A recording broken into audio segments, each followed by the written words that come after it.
Bismillahirrahmanirrahim. Assalamualaikum warahmatullahi wabarakatuh. Bapak-bapak, ibu-ibu, mas-mas, mbak-mbak, khususnya adik-adikku sekalian yang dirahmati Allah dimanapun Anda berada. Kembali di Iip Channel bersama saya, Iip Wijayanto.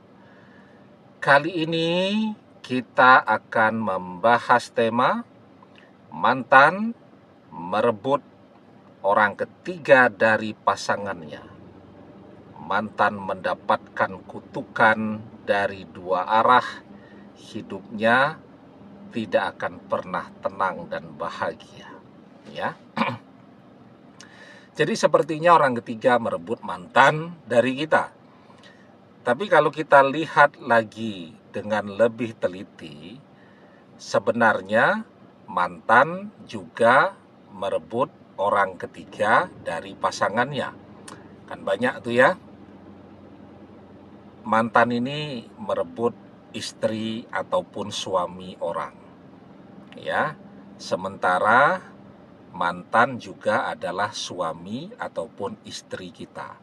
Jadi dua-duanya sebenarnya sudah menikah, ya.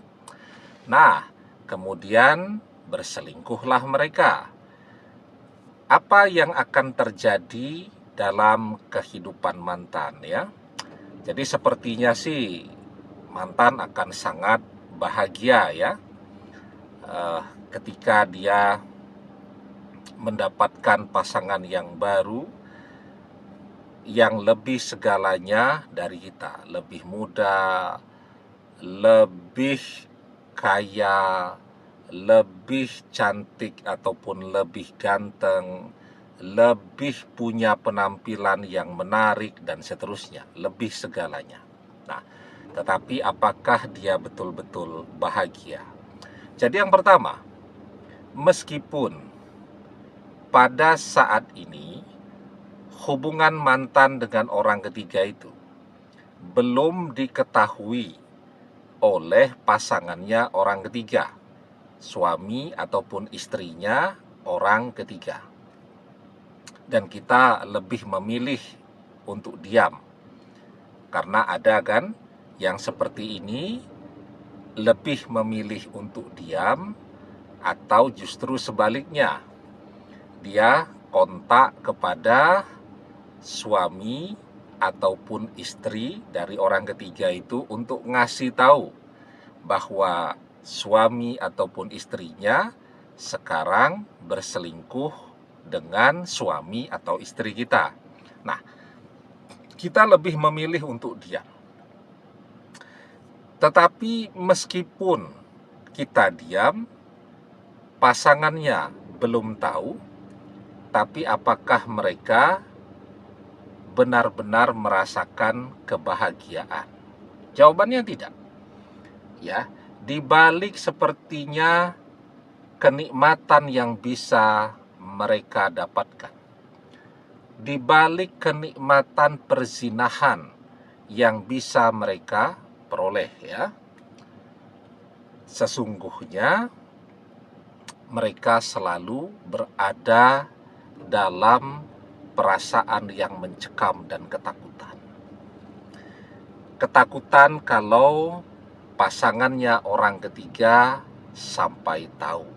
Ya kan sering tuh sekarang tuh ya, berita-berita menggerebek istri ataupun suami yang sedang berselingkuh kemudian dibuat jadi konten tuh. Ya, jadi itu kan akan malu seumur hidup tuh seperti itu. Biarpun kontennya sudah dihapus, tapi banyak yang sudah men-save ya, dan suatu saat lagi mereka posting ulang, jadi akan malu selamanya. Yang kedua, tentu ketakutan dengan bayangan dosa. Karena sesungguhnya orang yang berzinah tahu semua jika perzinahan yang mereka lakukan itu akan menuai dosa. Ya. Jadi jangankan zinahnya, mendekatnya saja sudah berdosa.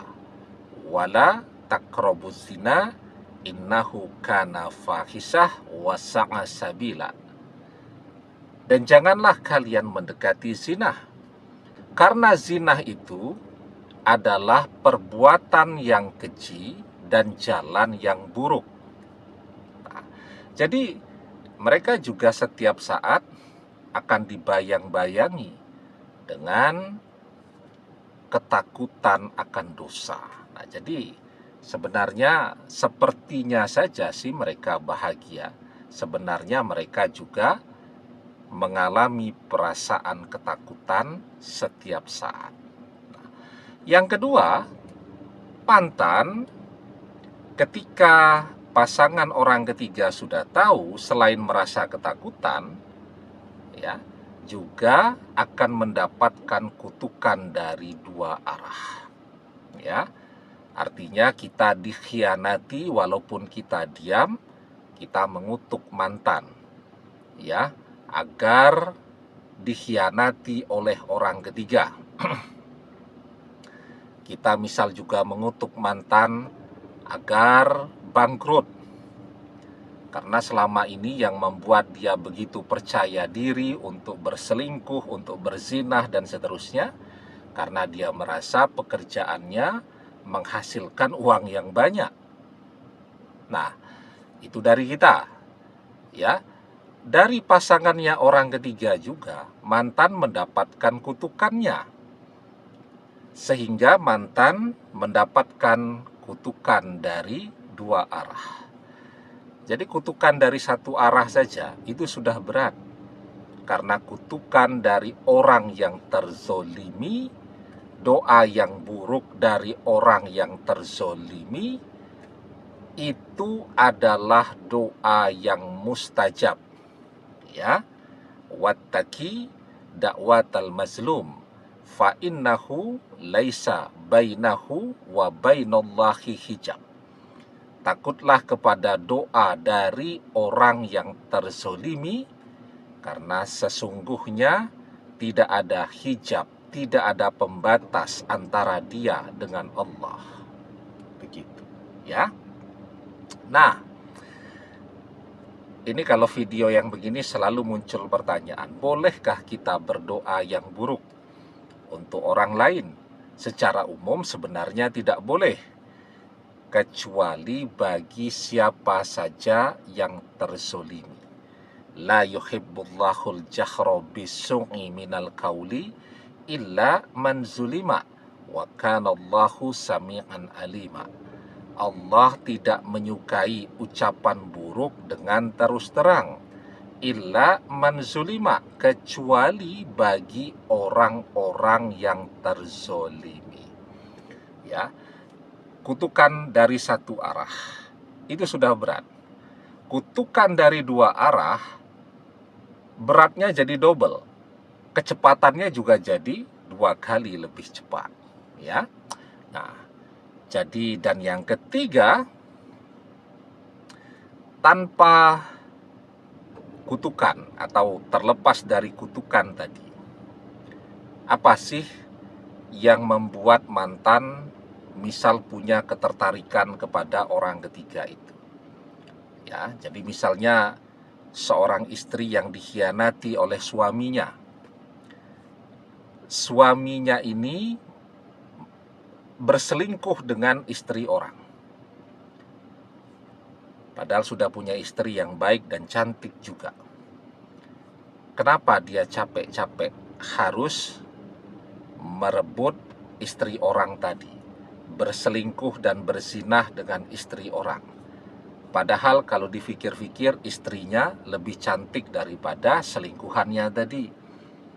Bahkan ada juga tuh yang selingkuhannya ini lebih tua daripada istrinya. Jawabannya sederhana. Duitnya orang ketiga. Dia berpikir nih, selingkuhannya ini duitnya banyak, kaya raya, ya. Jadi yang dikejar-kejar oleh si mantan ini adalah uangnya. Padahal uangnya banyak, yang memberikan adalah suaminya. Jadi orang ketiga itu uangnya banyak, ya uang suaminya. Kelihatan punya macam-macam, semuanya yang memiliki adalah suaminya.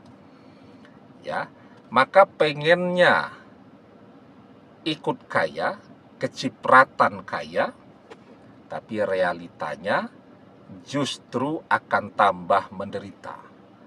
Hatinya merasa menderita karena sudah merusak rumah tangga orang lain. Kalau sampai pasangannya ketahuan pasti marah. Hatinya menderita, ya, karena ternyata di dalam perjalanannya orang ketiga ini juga sebenarnya tidak punya apa-apa, sehingga kemanapun tetap saja mantan yang harus keluar duit. Bukannya jadi tambah kaya, justru tambah tidak punya apa-apa. Ya, waman tazawwajaha limaliha lam yazidhullah illa fakron. Dan barang siapa yang menikahi seseorang karena hartanya, maka Allah akan menjadikan orang itu melarat. Itu orang yang menikah karena harta juga akan melarat. Apalagi orang yang berzinah karena harta, maka akan jauh lebih melarat lagi. Itu penderitaan yang akan mantan jalani. Demikian, semoga bermanfaat. Wallahu a'lam bissawab, billahi taufik wal hidayah. Assalamualaikum warahmatullahi wabarakatuh.